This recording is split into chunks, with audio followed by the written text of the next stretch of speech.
FB, Committee for a Responsible Federal Budget. All right, because we're not talking Close about enough. Oklahoma. We're talking about what's happening in D.C. That's correct. Nothing going on there this last couple of weeks, right? A lot going on there. A lot going on there, Scott, as it pertains to the federal budget, right? So the Committee for a Responsible Federal Budget, we're a nonpartisan, nonprofit organization based in Washington, D.C. We have a bipartisan board of directors, and we work with both sides of the aisle in Washington to promote fiscal responsibility. We're a little bit of a lonely voice these days in Washington, but what we try to do is call attention to what we think is an unsustainable course our budget is on in Washington. Right now, our debt as a percentage of our economy is almost the entire size of the economy, nearly 100%. Let me just ask you, just to drill down into that one. That's an incredible number. Let's say your household was like that. How would that equate, for example? You're paying as much on your debt on your credit card is the same as your house payments, your car payments, right? You could think of it a little bit from the economy as it pertains to someone's income. It's almost your debt would be the entire size of your income in some ways, but actually a better way to equate it, to put it into perspective for people in their households, think about it this way.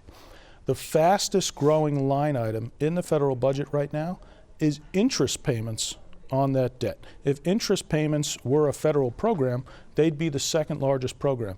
Interest payments on the debt are now approaching about $1 trillion annually. That's more than we spend in a given year on defense. So to equate it, Scott, to the household example, imagine if all your interest payments were your fastest growing line item. Imagine if your interest payments were approaching the biggest line item in your budget. That would be unsustainable for a household. It's unsustainable for the federal government too. All right, what you just told me is that we're paying more on our credit card debt than we are on the men and women in the military. That's correct. More on interest payments on the national debt in a given year than we're spending on defense. And that's just going to keep getting worse. So going forward, 87% or so of the projected spending growth in the federal budget over the next 10 years is due to three things. It's due to those interest costs, right? Because they're the fastest growing line item, and the more debt you have, interest is kind of a spiral that feeds By the way, itself. who are we paying the interest to?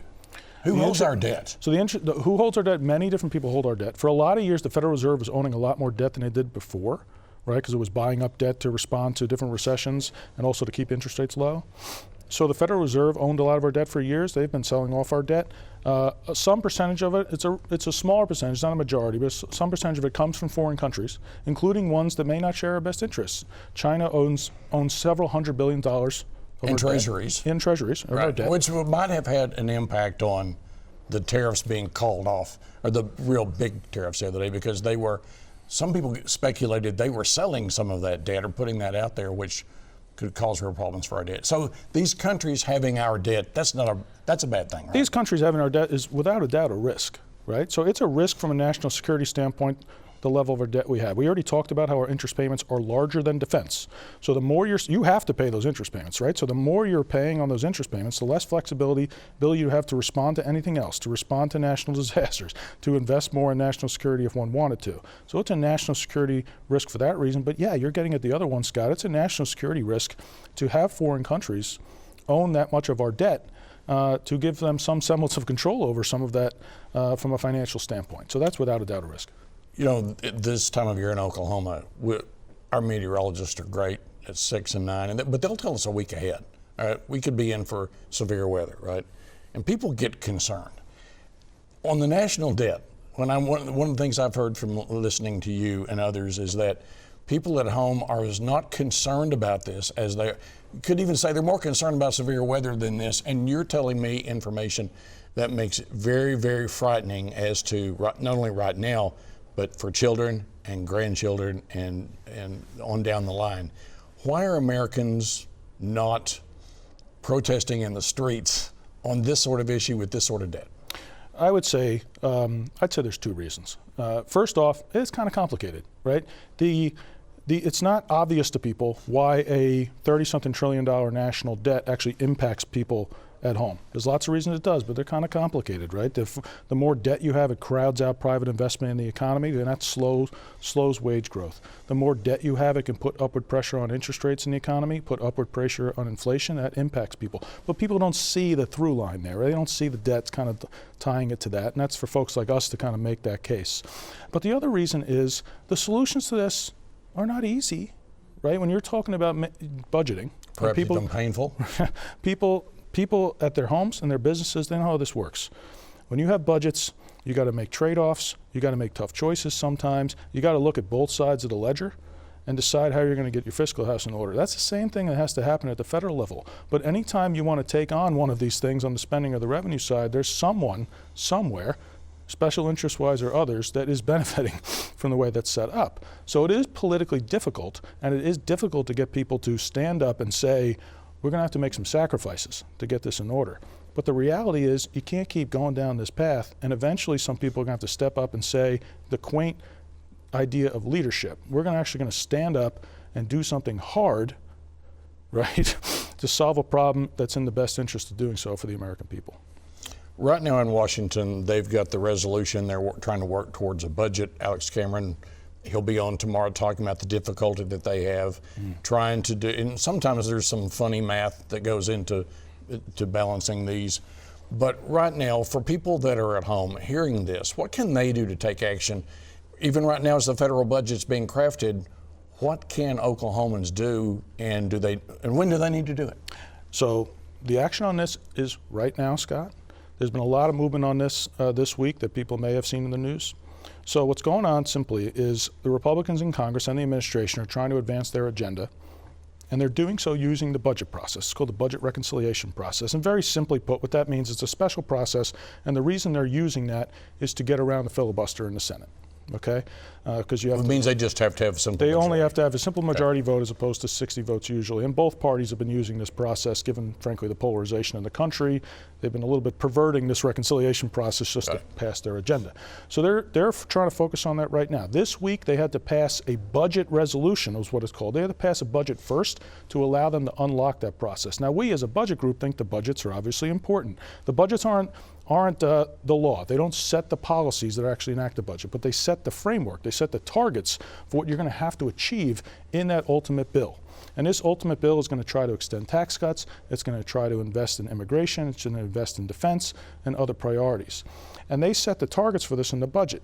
And unfortunately, the way they set the targets could result in, at the worst case scenario, upwards of $7 trillion of additional debt as a result of these instructions, and the reason in the budget. And the reason is because the Senate's instructions to the committees to craft the bill were a little light, let's just say, on spending cuts. The House had some more spending cuts, but even the House's didn't completely add up, in our view, to pay for it. So here's the thing that Oklahomans need to do when they want to focus on the debt. They need to be talking to their delegation, and as you're considering this reconciliation package, the one big beautiful bill that the Trump administration is trying to advance, you need to be telling your delegation the debt is important. We're spending more on interest payments on our debt than we do on defense. When you're crafting this bill, it's important to completely pay for it. Honestly, they should pay for it and do more to start to put this debt on a downward trajectory. Unfortunately, right now, it looks like it could result in more debt. So the pressure on the delegation to push back on that will be really important in the coming days. This is going to be a fun question.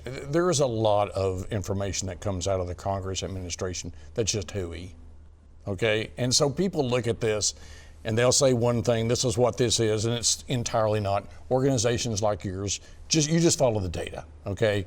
So somebody make a statement, this is a good old deal, and you'll go, no, it's not a good old deal, but here's what the data says. You're out in the States now. You're an organization that, as I recall, all the way back to Senator Henry Bellman was involved in creating this. That's correct. You're out in the States now.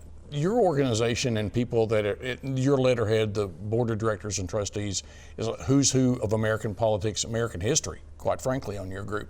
But you're going out into the country. You've got to be scared right now. You've got to be frightened about what's happening. Otherwise, you wouldn't be changing tactics. You're in Oklahoma to talk to people about the delegation. And you've said to me before, delegation people all over the country will come back, and when I'm talking to my folks at home, this is not at the top of their list. It seems like that should be at the top of their list when they're talking about borrowing and their children, their grandchildren. Help me understand why this cognitive dissonance is set in. So I think that you're right. We do hear, to restate what you said, we do hear when we talk to the delegation, we just don't hear from this back home. But the good news is, when we go out and we talk to people across the country, and we have conversations like we're having right now, and you have conversations in front of audiences, you show them the numbers, and you show them things that, okay, I know Social Security, it sounds like it's the third rail of politics. No one wants to talk about that. And a lot of people were like, yeah, I'm a little worried to talk about Social Security when you talk to them. But you show them the data, and you show them that within 6 or 7 years, Social Security is projected to go insolvent. And at that time, it's going to require an across-the-board cut, if they don't do anything, to solve that. In benefits. In benefits for people that will really impact everybody on that vitally important program. By the way, what kind of a cut? Can you give a percentage? It's an over 20% cut, because you have to basically at that point by law balance what the revenues into the program were with required benefit payments, and that equates to a little over a 20% cut for everybody on the program, right? It's required by law. So my point, Scott, is that when you talk to people about that, it changes their view. It all of a sudden goes from I was worried to talk about that to, oh, we obviously need to talk about that. And it's not a lot of people think that we're just going to wait until that deadline, right? Because that's what Washington does. We're going to wait until the deadline to solve that problem. And when we talk to people, we actually did focus groups on this too, and we asked them, what do you think about that in terms of the cost of waiting on this? What's some good arguments to get them to do it sooner? And their response is isn't it just common sense to get out of this sooner?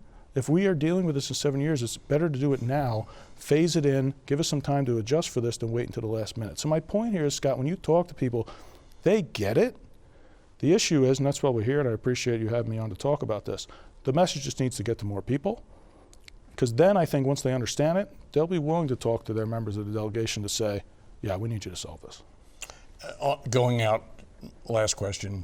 When was the last time we had a balanced budget? The last time we had a balanced budget was around 2001. We had a balanced budget after the 90s. Lots of contributing factors that led to that. People have looked at this, studied this over the years. It actually, you could probably argue it started in the very early 90s. George H.W. Bush, when he was president, worked with Democratic Congresses at the time. Everyone probably remembers the very famous going back on his pledge of no new taxes. What he did was to do a bipartisan deal that had some spending cuts, some tax increases, some budget process reforms to kind of try and keep things in control. Ross Perot then ran for president, ran a lot on this, kind of brought some public attention to it. That caused Bill Clinton and the Republican Congress to probably focus on it more than they maybe otherwise would have with the political pressure Perot put on from the campaign. And then in bipartisan ways, the Clinton administration and the Republican Congress cut several deals that reduced spending, cut some Medicare reforms at the time, again, some more tax changes too. You combine that with a booming economy at the time too, because of the 90s and the tech internet boom. All that resulted in the last time we had a budget surplus. We have a report, and we have slides on this that show how'd we get from surplus to now over the last several decades. And it's actually kind of common sense. We basically have had numerous unpaid for spending programs, spending increases, or tax cuts. We had to respond to several recessions, several wars that we put on the credit card.